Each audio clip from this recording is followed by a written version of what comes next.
Actually Kajiado is the first time sisi hatujapata kiti ya waziri. Na kwa sababu president uko na mipango mingi yako, pia sisi tuko na mipango mingi yetu. Lakini yetu itaanzia na kusema one. Si hapo ni sawa? Mnakubaliana na one term? William Ruto, Kasongo, mtu wa kuiba, arudishe mashamba. Ya mwisho kabisa, Wednesday watoto wamesema wanakuja Nairobi. Na wanakuja memorial service na wataandamana kwa sababu kuna watoto waliuliwa tarehe 25 last year. Mr. President, number 1, usiue watoto. Wachana na wao wafanye maandamano kisheria.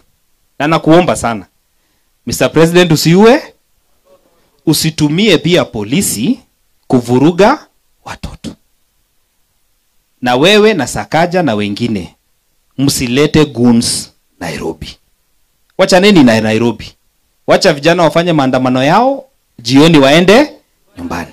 Na usipoleta polisi na goons, hakuna shida yote itatokea Nairobi. Tumesikia Kamket amesema wataleta watu.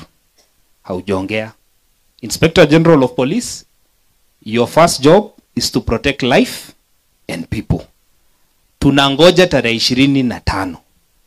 Vijana wakikosa haki yao, ama mfanye vile mliwafanyia last year, Kenya haitaendelea vile mnataka. Lazima tufuate sheria. So I want to conclude by saying we must keep the rule of law. Si hapo ni sawa sawa? Ya mwisho nikimalizia, Your Excellency, mimi ninajua aspirants wengi hapa watapata nafasi baada